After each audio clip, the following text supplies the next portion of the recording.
To begin our Sunrise Smart Start, a multi-agency investigation has been launched into the cause of that massive warehouse fire in Ontario County over the weekend. Firefighters from 20+ nearby and regional departments tackled the flames for nearly 19 hours, finally getting it under control Sunday morning. Emergency officials in Ontario County did issue a shelter-in-place order for residents within a 3/4-mile radius of the Eco Operations LLC warehouse off of Dewey Ave and Route 245 around 6:30 Saturday night. The town of Gorham supervisor issued an update last night noting the town has been in constant contact with the DEC, State Fire, and Ontario County Sheriff's Office to begin a full investigation. The town also says it has been aware of the potential hazard of the building and its content for several months. In a statement to News 8, State Assemblyman Jeff Callahan also says the warehouse was filled with highly flammable expired hand sanitizer, and the owner repeatedly ignored both town codes and state laws, failing to install a fire suppression system or obtain the proper licenses required to store such materials. Callahan went on to say that the matter will immediately be referred to the New York State Attorney General's Office for investigation. We will, of course, continue to provide updates on this story as we learn more on air and online at rochesterfirst.com. News 8 is also working to learn more about the motorcyclist killed in a crash in Brighton. This happened shortly after noon Sunday at the intersection of East Henrietta and Crittenden Roads, where investigators say a motorcycle and a car collided. Officers tell us the motorcyclist died at the scene. The identity of the man has yet to be revealed. No charges have been filed. Those were some of our top headlines, but we have to get to our forecast because today is an interesting one, isn't it? It is an interesting one. It is going to be gorgeous out there today during the daytime. I mean, truly can't ask for better weather conditions. But something else, we had solar flares that flared up essentially on the sun on Saturday, and as a result of that, we actually have the chance of seeing the northern lights tonight.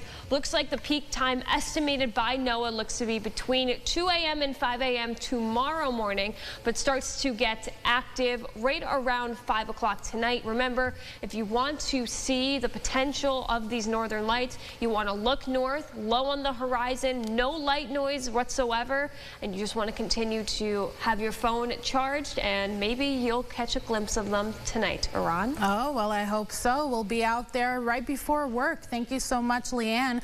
Back to our headlines, and the Trump administration is facing pushback for a plan to send federal troops to Chicago. Governor J.B. Pritzker told CBS News on Sunday that troops do not belong on the streets of an American city unless there is an insurrection or what he called a true emergency. It's clear that in secret they're planning this, well, it's an invasion with U.S. troops. Pritzker's comments come as White House officials have vowed to target Chicago next in its sweeping immigration crackdowns. As students across New York head back to class this week, new cell phone rules will also go into effect. The state has allocated over $13 million to help districts enforce bell-to-bell bans on smartphones and internet-enabled devices during the school day.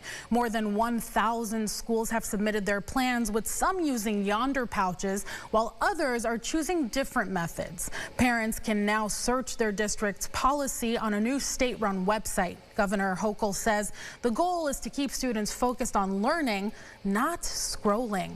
In the meantime, a new report from the State School Board Association says the state is struggling to fill some available teaching positions. The association cites declining enrollment, low graduation rates, and financial problems plaguing the next generation of teachers. To help alleviate the drought, the association is recommending new apprenticeship and residency programs.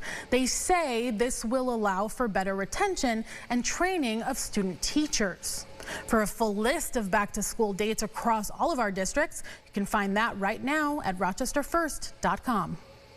And happening today, the city of Rochester is hosting its annual Labor Day parade and a press conference. It all kicks off at 11 a.m. at the corner of East Ave and Alexander. Local unions, politicians, and several other community organizations are expected to walk in the parade, showing support for workers' rights and labor laws.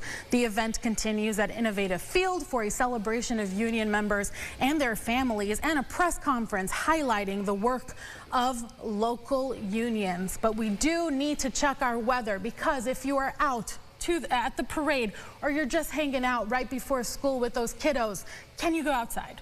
Yes. Is it even preferred? Yes. I would say yes. I mean, if I was not here at work today, I would certainly be spending the day outside. Gorgeous conditions. Temperatures continue to climb into the 70s and eventually near 80 throughout the first half of the week.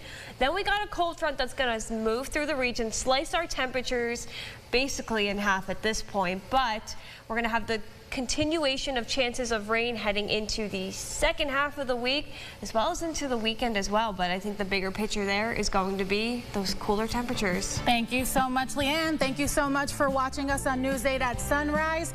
Our next update is in around 30 minutes. Have a great day.